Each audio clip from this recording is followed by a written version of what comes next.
Fear has a way of changing a person's eyes long before it changes their life. I learned that truth on a Thursday evening beneath the glittering chandeliers of one of Manhattan's most exclusive private dining clubs. Crystal glasses reflected warm golden light across polished marble floors, while a string quartet played softly in the corner. Wealthy guests laughed over expensive wine, discussing investments and vacation homes as though the world outside did not exist. I moved quietly between the tables, carrying silver trays heavier than they looked, careful never to interrupt a conversation or leave a glass empty for too long. At 28 years old, I had become invisible in places like this. That was part of the job. People noticed the polished silver more often than the woman carrying it. Every dollar I earned mattered. Every extra shift meant another grocery trip for my 6-year-old daughter, Emma. She was waiting at home with our elderly neighbor, already asleep by now if she had followed our usual routine. I promised her every morning that I would be home before sunrise, and somehow I always managed to keep that promise. I adjusted the white apron around my waist and balanced another tray of sparkling water as the manager hurried toward me. "Claire," he whispered, trying not to disturb the guests. "The private room just requested another round of coffee. Table 12. Do not keep them waiting." I nodded immediately. Of course. Table 12 belonged to the kind of clients every employee recognized without asking questions. Dark tailored suits, quiet voices, respect that filled the room before they even spoke. The man sitting at the center of the table barely looked up from his conversation, yet everyone around him seemed to wait for his opinion before making a decision. Black hair combed neatly back, broad shoulders beneath a perfectly tailored charcoal jacket. The faint outline of intricate tattoos disappeared beneath the collar of his crisp, white shirt whenever he reached for his coffee cup. His gray eyes remained calm, observant, almost unreadable. I did not know his name. I only knew every member of the staff instinctively straightened whenever he entered the building. I placed fresh coffee beside each guest with practiced precision. "Thank you," one of the men said politely. I smiled. "You are welcome, sir." Then the ballroom doors opened. Cold evening air drifted inside as another guest stepped through the entrance. My hands froze before my mind understood why. Ryan, my older brother. His expensive jacket could not hide the familiar expression that had followed me since childhood. The sharp look that always meant he wanted something. My heartbeat stumbled. The coffee pot suddenly felt heavier. My fingers tightened around the handle so hard my knuckles turned white. I lowered my eyes immediately, hoping he would not notice me until I finished serving the table. Too late. "Claire," he called from across the room with a smile that never reached his eyes. Every muscle in my body stiffened. I whispered an automatic apology after spilling a single drop of coffee onto the saucer. "I am so sorry." One of the guests assured me it was nothing, but I barely heard him. My breathing had become shallow. My hands would not stop trembling. Across the table, the man with the gray eyes quietly looked up for the first time since I approached. He did not notice the spilled coffee. He noticed me. More specifically, he noticed the fear I could not hide fast enough. His conversation ended in the middle of a sentence. His attention remained fixed on my face while Ryan continued walking toward me through the elegant ballroom. At that moment, the most powerful man in the room still did not know my name, but he already knew someone had taught me to be afraid. Ryan stopped only a few feet away from me, smiling politely enough that anyone watching from across the ballroom might have mistaken him for a caring older brother. I knew better. I had learned years ago that the calmest moments often carried the greatest weight. "Working late again?" he asked casually. I forced myself to smile because that was what waitresses did. "Yes." He glanced around the elegant dining room before lowering his voice just enough that only I could hear. "You did not answer my calls." "I have been working." "You still owe me." The familiar knot tightened in my stomach. I looked down at the silver coffee pot in my hands instead of meeting his eyes. "Ryan, I already gave you everything I could last month." His smile never disappeared. "You can always find more." I swallowed carefully. Around us, expensive conversations continued uninterrupted. Crystal glasses clinked together. Soft music drifted through the ballroom. No one seemed to notice that every word he spoke made my shoulders sink a little lower. "I cannot talk right now," I whispered. "I am working." "Then finish quickly. I will be waiting near the back in trance." He stepped aside just enough to let another server pass before adding quietly, "Do not make me wait." He walked away with the same relaxed confidence he had arrived with, disappearing into the crowd as though nothing unusual had happened. I stood perfectly still for several seconds before realizing I was still holding the coffee pot. My manager hurried over. "Claire, are you all right?" I nodded too quickly. "Yes. I am sorry. You have apologized 3 times in 5 minutes." He frowned with concern. "Take a minute if you need one." "No," I answered automatically. "I am fine." But I was not. My hands trembled as I collected empty cups from the table. I nearly dropped a spoon before catching it at the last second. "Excuse me," I whispered to the guests, embarrassed by my own clumsiness. One of the men shook his head kindly. "It is all right." Then I felt it. Someone was watching me again. I looked up and met the calm gray eyes of the man seated at the center of table 12. He had not returned to his conversation. Instead, he quietly observed every small detail I wished no one had noticed. The way I kept glancing toward the ballroom entrance. The way my breathing remained uneven. The way I apologized even when nothing had gone wrong. His expression did not carry curiosity. It carried quiet concern. He spoke only once, his voice low enough that only I could hear as I reached for his empty cup. "Did that man frighten you?" The question caught me completely off guard. I looked away almost immediately. "No, sir." It was the answer I had given my entire life whenever someone asked if everything was all right. He did not argue. He simply accepted the fresh coffee, thanked me politely, and watched me continue serving the room. Somehow that made it harder to breathe, because he had looked at me the way people rarely did. Not as a waitress, not as someone invisible. He had looked at me as though my fear mattered. By the time my shift ended close to midnight, the ballroom had emptied, the chandeliers had dimmed, and the last guests were preparing to leave. I tied my coat tightly around my shoulders and slipped quietly through the employee hallway toward the back exit, hoping Ryan had already gone home. As I pushed open the heavy metal door into the cool night air, I saw his familiar silhouette waiting beneath the security light exactly where he had promised he would be, and a second figure standing several yards away in the shadows had quietly noticed everything. The cold night air wrapped around me the moment the heavy metal door closed behind my back. The parking lot was almost empty except for a few employee cars scattered beneath pale security lights that buzzed softly overhead. Ryan stood beside his sedan with both hands tucked into his jacket pockets, looking as patient as someone waiting for a family dinner instead of a conversation I had been dreading all evening. I tightened my coat around myself and walked toward him, already wishing I could somehow disappear into the quiet streets beyond the restaurant. "You took long enough," he said with a faint smile. "I had to finish my shift. You always have an excuse." I lowered my eyes, taking a slow breath before answering.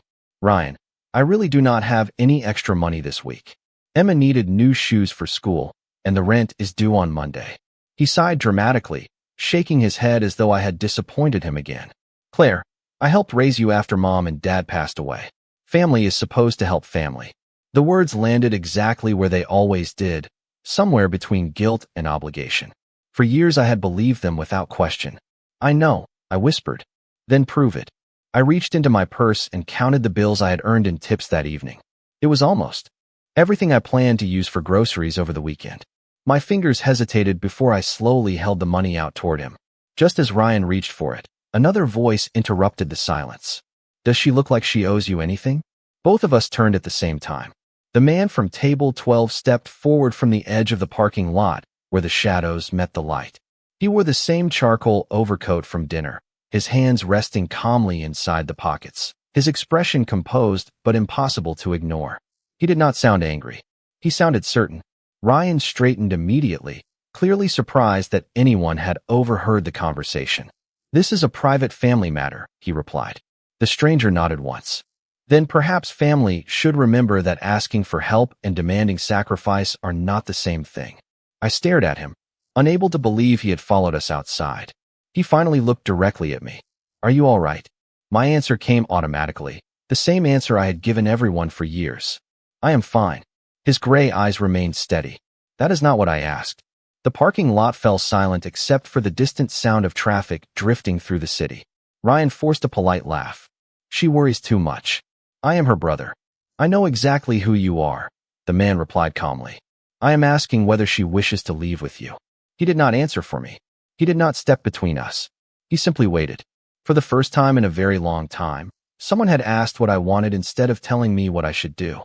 I looked at the money still trembling in my hand, then slowly lowered it back into my purse. I need to go home, I said quietly.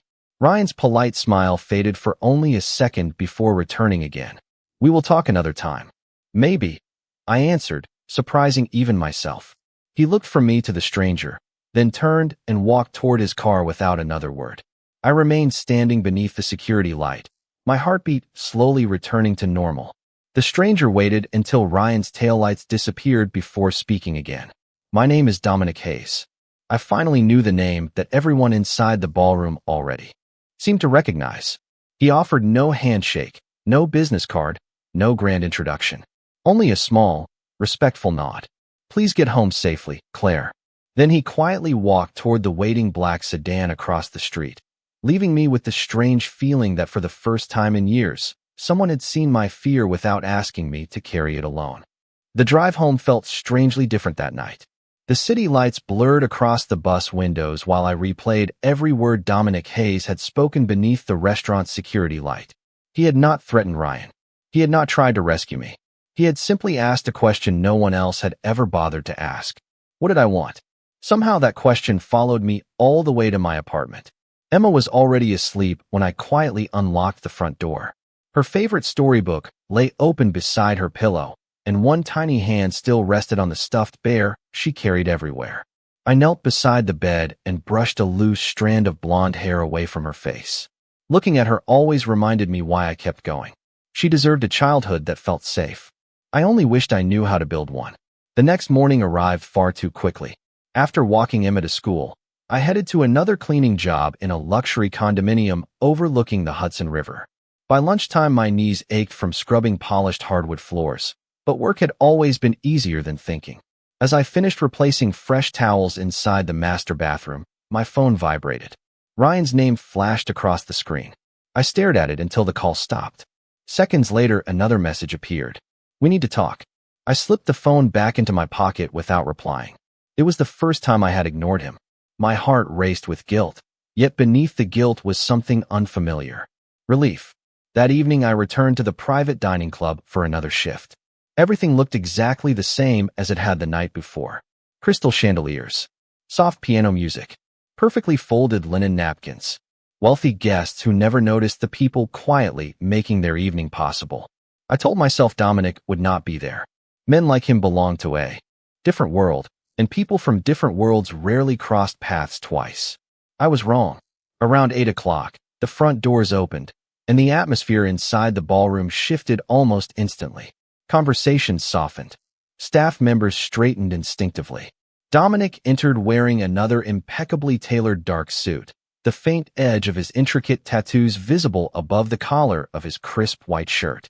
Several men accompanied him, but unlike everyone else, he acknowledged each employee with a polite nod as he walked toward the private dining room. When his eyes found mine, he offered the smallest smile before continuing without stopping. No lingering stare. No unnecessary conversation, just quiet respect. I found myself smiling back before realizing I had done it. Later that evening, I carried dessert plates into the private room. Dominic waited until I finished serving everyone else before speaking. How is your daughter? The question surprised me enough that I almost forgot the tray in my hands. She is doing well, I answered. Thank you for asking. He nodded once.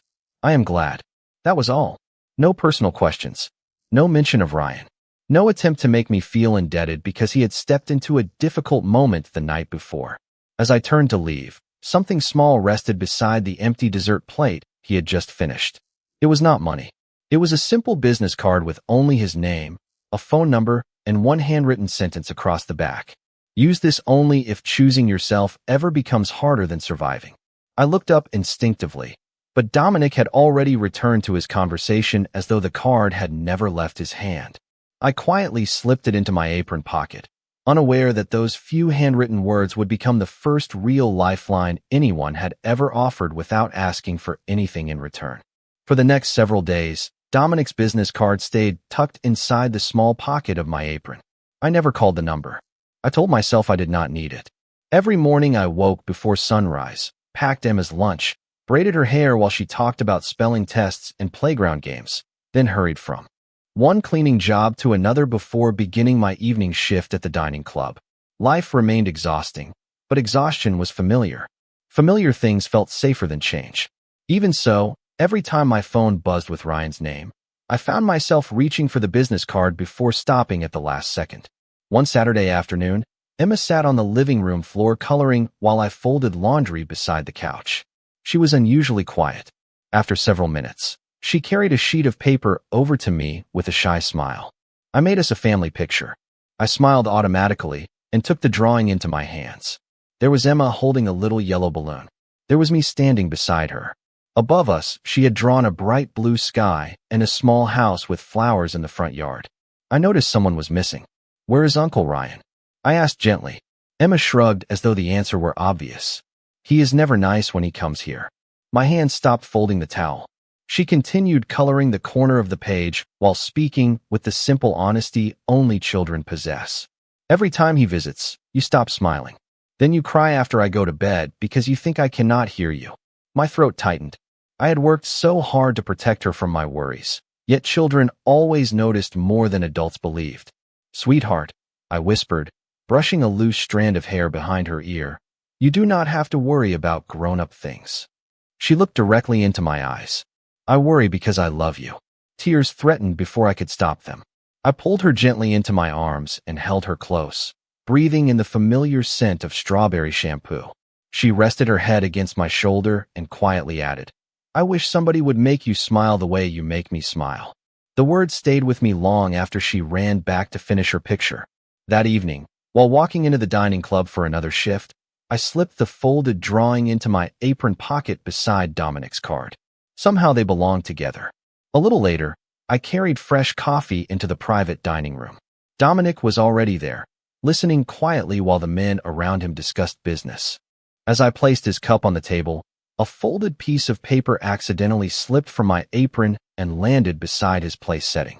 I reached for it immediately, embarrassed. "I am so sorry." He picked it up before I could. "May I?" he asked instead of opening it. I nodded. He unfolded the drawing carefully. His gray eyes rested on Emma's crayon picture for several long seconds before settling on the empty space where another family member might have been. He did not ask why someone was missing. Instead, he quietly smiled at the little blue house. "She drew the windows larger than the door," he observed softly. I blinked in surprise. "Why does that matter?" "Because children often draw homes the way they hope they feel." He folded the paper with the same care Emma had used while making it and handed it back to me. "Your daughter loves you very much." I smiled through eyes beginning to glisten. "She is my whole world." Dominic nodded thoughtfully before looking toward the ballroom, where families and friends laughed together beyond the glass doors. "Then perhaps it is time the people in her world learned that kindness should never have to compete with fear." That night, I stood outside the dining club long after my shift had ended, holding Emma's drawing in one hand and Dominic's business card in the other. The city hummed around me with its usual confidence, yellow taxis slipping through traffic, while office towers reflected thousands of lights against the dark sky.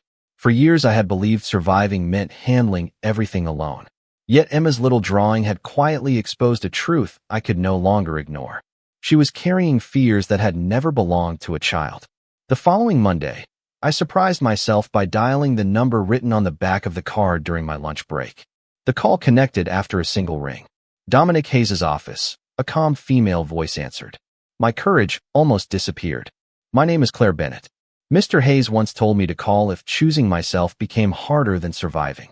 There was a brief pause before the woman replied warmly. "Please hold for just a moment." I expected another assistant. Instead, Dominic answered.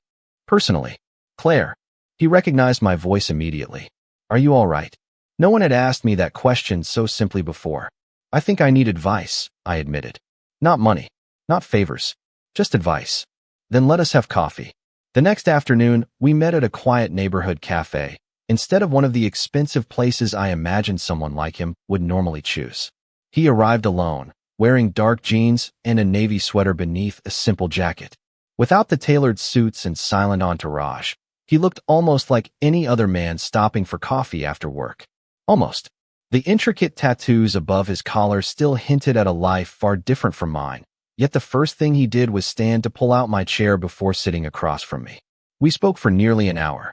I told him about Emma, about working 2 jobs, about Ryan's constant requests for money that always left me feeling guilty for wanting to say no. Dominic listened without interrupting once. When I finally fell silent, he folded his hands around his coffee cup. "Claire, may I ask you something?" I nodded. "If Emma grows up believing that love always requires surrendering her own peace, would that be the life you want for her?" The question settled quietly between us. I looked down at my untouched coffee. "No. Then perhaps she needs to see her mother choose differently." His words were gentle, never demanding. He was not telling me what to do. He was simply holding up a mirror I had avoided for years. Before we left, Dominic handed me a small folder. "This is not from me," he explained. "A family attorney I trust volunteers with a community legal assistance program for single parents. She helps people understand their rights, housing options, and financial protection. There is no obligation, no payment, only information." I looked at the folder without opening it. "Why are you doing this?" He smiled faintly. "Because real help should leave people standing on their own feet, not kneeling in gratitude." We walked outside into the cool afternoon sunlight. As we reached the sidewalk, I stumbled slightly on an uneven section of pavement. Dominic instinctively steadied me with one gentle hand against my elbow before immediately letting go, giving me space the moment I regained my balance. It was such a small gesture, yet it carried more respect than grand declarations ever could. For the first time in years, I walked home believing that protecting my daughter did not mean carrying every burden alone. Sometimes strength began with accepting the kind of help that asked for nothing except the courage to finally choose yourself. The attorney Dominic had recommended welcomed me into a modest office filled with children's drawings taped beside legal certificates. There were no polished marble floors or intimidating conference tables, only warm lighting, comfortable chairs, and a patient smile that immediately eased the tension in my shoulders. For nearly 2 hours, she explained things I had never realized I could do. She spoke about financial boundaries, tenant protections, and simple legal steps that could prevent someone else from controlling my paycheck or pressuring me into giving away the money Emma and I depended on. She never criticized Ryan. She never told me how to feel. She simply handed me knowledge, and somehow knowledge felt lighter than fear. When I stepped outside, the autumn air seemed different. The streets had not changed. My life had not magically become easier. Yet I carried something home that evening I had been missing for years. Confidence. Emma noticed it before I did. While we washed dishes together after dinner, she looked up with soap bubbles clinging to her little hands and smiled. "Mommy, you are humming again." I stopped for a second, surprised. She was right. Somewhere between the attorney's office and our apartment, I had started humming an old song my mother used to sing while making dinner. I had not done that in years. The following Saturday, Dominic invited Emma and me to a community autumn festival sponsored by one of his charitable foundations. There were no television cameras or speeches waiting for him. Families wandered between pumpkin displays. Local musicians played cheerful folk songs. Children painted tiny wooden animals, and volunteers served hot apple cider beneath colorful tents. Dominic arrived wearing a dark wool sweater and jeans instead of a tailored suit. Although I quietly noticed 2 familiar security professionals watching discreetly from the edge of the park, they stayed far enough away that the afternoon belonged entirely to ordinary families. Emma immediately pulled Dominic toward a table where children were decorating bird feeders with bright leaves and pine cones. I stayed behind for a moment, watching them laugh together while glue ended up on both of their fingers instead of the craft project. The sight warmed something inside me I had believed was permanently broken. Later, we found an empty bench overlooking a small pond where ducks drifted peacefully across the water. Emma ran ahead to toss birdseed with several other children, leaving Dominic and me alone for the first time that afternoon. "She is remarkable," he said quietly while watching her laugh. "She learned that from surviving with very little," I answered. "Children often become stronger than they should have to be." Dominic remained silent before speaking again. "My father believed strength meant never needing anyone. I spent years trying to become the man he wanted me to be." He smiled faintly without looking away from the pond. "The strange thing is that the strongest moments of my life have all happened because someone chose kindness instead of distance." I understood exactly what he meant. My parents taught me that family should make you feel safe, I whispered. After they were gone, I forgot that lesson for a long time. Dominic turned toward me. You are remembering it now. His words settled gently between us. Emma came running back, carrying the crooked little bird feeder she had proudly painted bright yellow. Without thinking, she placed it directly into Dominic's hands. This is for you, she said. Because birds always come back to places where they feel safe, and I think people do too. Dominic accepted the gift with unmistakable emotion, then carefully knelt to hug her with gentle respect. As I watched the two of them beneath the golden afternoon sunlight, I realized the family Emma kept drawing on paper had quietly begun taking shape in real life, one small act of kindness at a time. The Monday after the autumn festival began like every other workday, but something inside me had quietly changed. I walked Emma to school with my shoulders a little straighter, kissed her forehead at the classroom door, and promised I would see her that afternoon. She smiled before running toward her friends, then suddenly turned back. Mommy, yes. Remember what Mr. Dominic said? I tilted my head. Which part? She grinned. People come back to places where they feel safe. I smiled all the way to the bus stop. Those words stayed with me through every apartment I cleaned that morning and every hallway I mopped before my evening shift. Around 4 o'clock, my phone vibrated while I was organizing fresh linens inside a luxury condominium. Ryan's name appeared across the screen again. This time, instead of feeling the familiar panic, I felt something else. Calm. I answered. Hello, Ryan. He sounded almost cheerful. We should meet tonight. I need your help with something. I leaned against the hallway wall and took a slow breath. I cannot. Silence followed. What do you mean you cannot? I mean exactly that. His voice hardened slightly. Claire, I am your brother. I closed my eyes for only a second before answering. You are my brother. That does not mean every emergency belongs to me. Another pause. Then he laughed softly, almost in disbelief. Somebody has been filling your head with ideas. I looked through the tall window overlooking the Hudson River, watching sunlight shimmer across the water. No, someone simply reminded me that I am allowed to choose. Without waiting for another argument, I quietly ended the call. My hands were shaking, but they were shaking from relief instead of fear. That evening I arrived at the dining club feeling lighter than I had in years. Dominic noticed it immediately. While I refreshed the coffee service in the private room, he looked at me with quiet curiosity. Something is different. I smiled before realizing I no longer apologized every time someone noticed me. I finally said no. His expression softened. How did it feel? I laughed quietly. Terrifying. After a brief pause I added. And wonderful. Dominic nodded once. Courage usually feels like both. Near the end of my shift, my manager called me into his office. I worried for a moment that I had done something wrong. Instead, he handed me an envelope with a warm smile. The owners have noticed your work. Beginning next month, you are being promoted to supervise our evening hospitality staff. I stared at the letter in disbelief. The raise was modest, but it meant fewer cleaning jobs during the day and more evenings at home with Emma. I thanked him repeatedly before catching myself. I laughed softly. Sorry, I still say thank you too many times. That is not a bad habit, he replied kindly.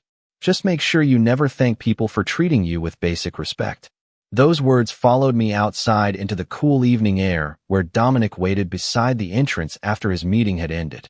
I showed him the promotion letter with a smile I could not hide. He read only the first line before handing it back. Congratulations, Claire. I did this myself, I said, almost needing to hear the words out loud. Yes, he answered without hesitation. You did. There was no trace of pride claiming credit for my success. Only genuine happiness. For a long moment we stood beneath the glowing streetlights while autumn leaves drifted quietly around us. Then, without speaking, I reached for his hand. He gently intertwined his fingers with mine, not pulling me closer, simply standing beside me exactly the way he always had. For the first time in years, I realized I was no longer asking someone to rescue me. I was simply choosing the person I wanted walking beside me. 1 year later, I hardly recognized the woman staring back at me in the front window of the little neighborhood office where I now managed a team of hospitality professionals. My workdays were still long, but they no longer felt endless. Emma no longer waited for me to come home after midnight because most evenings we cooked dinner together, laughed over homework, and watered the flowers growing outside our apartment building. The fear that had once followed me into every room had quietly disappeared, replaced by something I had almost forgotten existed. Peace. Ryan had called only a handful of times during the past year. Every conversation ended the same way. Calmly. Respectfully. I no longer argued. I no longer apologized. I simply protected the life Emma and I had built together. Strangely enough, once I stopped allowing guilt to guide every decision, he eventually stopped expecting me to surrender every part of myself. Some people only learn where your boundaries are after you finally decide to keep them. Dominic remained exactly who he had always promised to be. He never tried to solve every problem before I faced it myself. He celebrated every success as though it belonged entirely to me because, in his eyes, it did. When I earned my promotion, he brought Emma's favorite chocolate cupcakes instead of expensive gifts. When I completed another professional certification, he quietly sat in the audience beside Mrs. Henderson and applauded louder than anyone else. He never stood in front of my future. He simply walked beside it. On the first warm Saturday of spring, the neighborhood gathered for the annual community picnic in the same park, where children chased bubbles across the grass and local musicians filled the afternoon with cheerful songs. Emma ran ahead carrying the bright yellow bird feeder she and Dominic had painted months earlier. She proudly hung it beside a flowering dogwood tree while laughing every time a curious sparrow landed nearby. Families spread blankets across the lawn, neighbors shared homemade desserts, and the entire afternoon felt wonderfully ordinary. Dominic stood beside me wearing rolled-up sleeves instead of a tailored jacket, the intricate tattoos on his forearms visible beneath the golden sunlight. He watched Emma laugh with the other children before quietly turning toward me. "Do you remember the first night we met?" he asked. I smiled.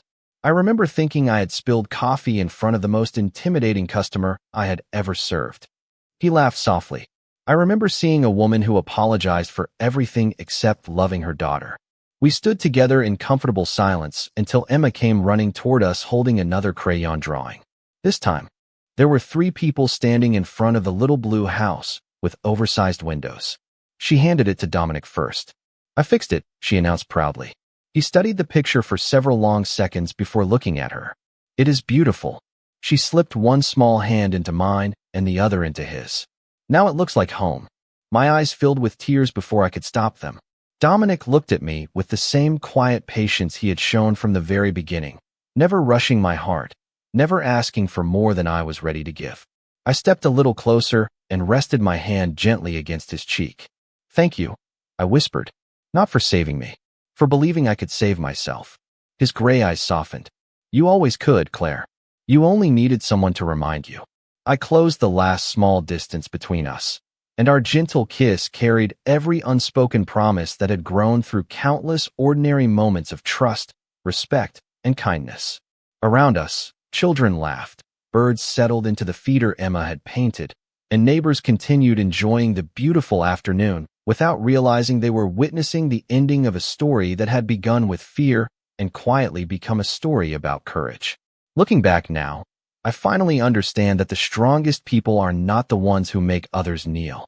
They are the ones who stand beside someone until they remember how to stand on their own.